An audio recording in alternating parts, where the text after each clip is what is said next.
Accurascale's latest 57XX pannier tanks in 00 gauge, the latest manifestation of this well-regarded and long-lived class. In fact, 863 of the prototypes were built over 20 years, starting in 1929, a development of the previous 2021 class. They were ubiquitous, and there were many detail differences. Here we have one in later BR guise, or rather, it's got the early totem, but it's definitely in BR line black, and this example has the higher cab. It's also vacuum fitted for passenger duty. This one has the lower cab and is not fitted with vacuum brakes. You can tell that because there isn't a vacuum standpipe on the buffer beam. Now, don't be misled by the number series. One might assume that the higher the number, the later the build. This isn't so. So often the higher numbers are the earlier builds. I saw these, not in Great Western, but in BR condition, running into Chester General on shunting duties. What have we had before RTR? Well, the old Triang Hornby one. This is an example which I modified and detailed for a series of budget modelling articles in BRM. It is pretty awful, but it is cheap, and it is a 57XX.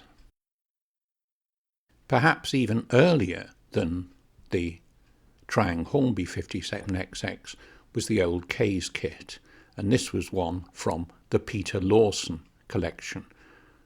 Interestingly, it doesn't have a K's mechanism. You needed to walk on water, turn water into wine, and raise the dead to make K's mechanisms work. Then along came a later RTR version, mainline Palitoy. Now, this one had a very good body, but a somewhat dodgy chassis, a split chassis, which literally split, and I'll be putting a new chassis underneath this year, a further series of budget modelling articles for BRM. But the body is very, very accurate indeed. This dates from the 70s, early 80s, and somebody has weathered it rather delightfully. Further developments was the Newcast and Partners now, or was, until sadly Dave Ellis died. The 57XX from that source, and this is another from the Peter Lawson, the late Peter Lawson collection. Very fine model indeed. But things move on, and a few years ago Bachmann introduced its 57XX, a very, very fine model indeed, a really good runner, a chassis entirely different from the original Palitoy mainline split one. This was a real leap forward. 843 of these to choose from. But things move further on, and here we have Accurascale's latest 57XX pannier. Now this is DC, straight DC, so I was able to run it on my model, East Coast Main line model of Little Bytham. This one is not vacuum braked, so it's only appropriate to haul goods trains, trip working or shunting. Now you need to live in a parallel universe to believe that a 57XX in Great Western livery ran through rural Lincolnshire on the East Coast Main Line. But doesn't this one run? The haulage capacity of this relatively small engine is phenomenal. This train is over 40 wagons long, and it's fully loaded as well. The performance is really outstanding. I've said before, I sweat blood, tears, all sorts of things, trying to get locomotives I make work as well as this. And here we have it, straight from the box. It really is incredible. It's accurate, it's powerful, it's sweet running, It's beautifully finished. It's everything anyone could ask in an RTR model at really a very generous price. I think it's wonderful. There you go, a 57XX, pootling through Little Biden. Miracles do happen.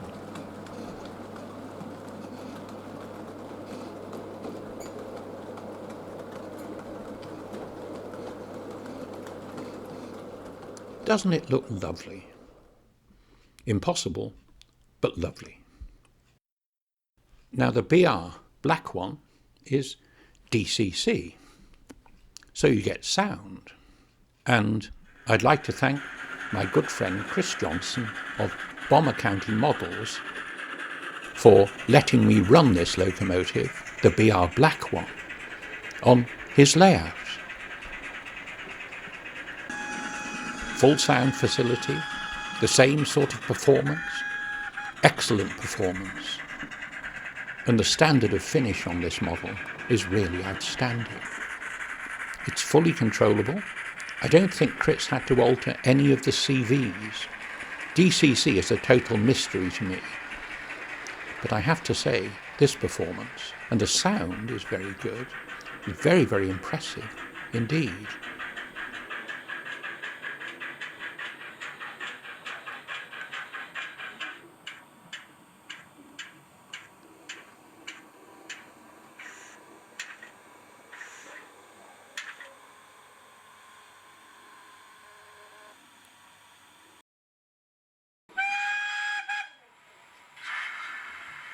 Off she goes, toot on the whistle and all that.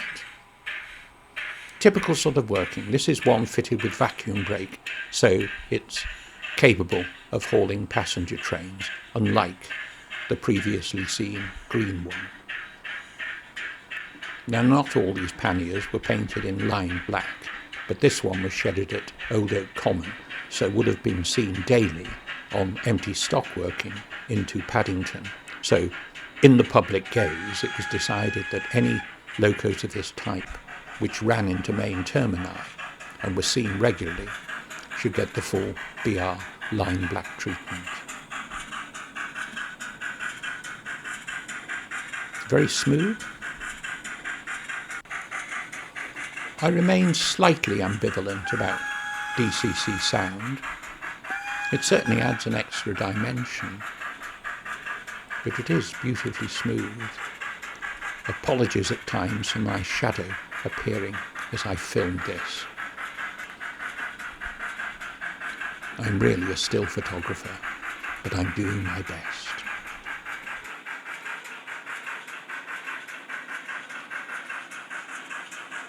Now Chris had bought the London Transport version in full lined LT red livery. Runs just as well, is finished beautifully, as are the other two. There are other variations available from Accurascale, but this one too is DCC.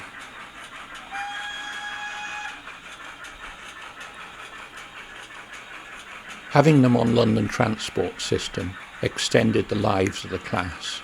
BR Steam had finished by 1968, but these, bought from BR, were still running into the 70s. On London Transport. Not the tube, they're far too big, but the overground and underground.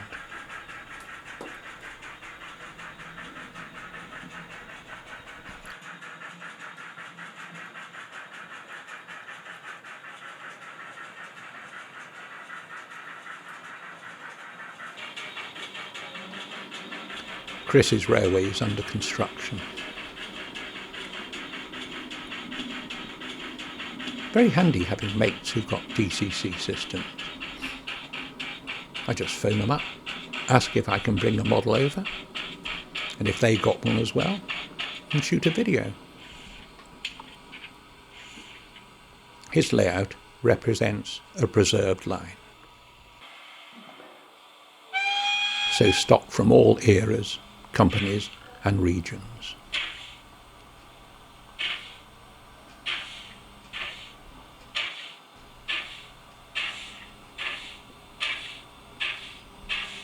Isn't it beautiful? I think these are Bachmann coaches.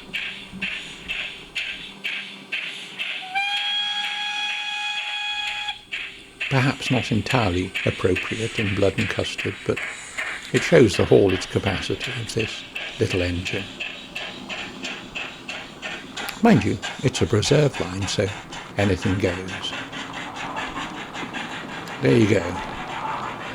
So thanks once again to Chris Johnson of Bomber County Models, and another Chris Walsh, for editing this. Thank you.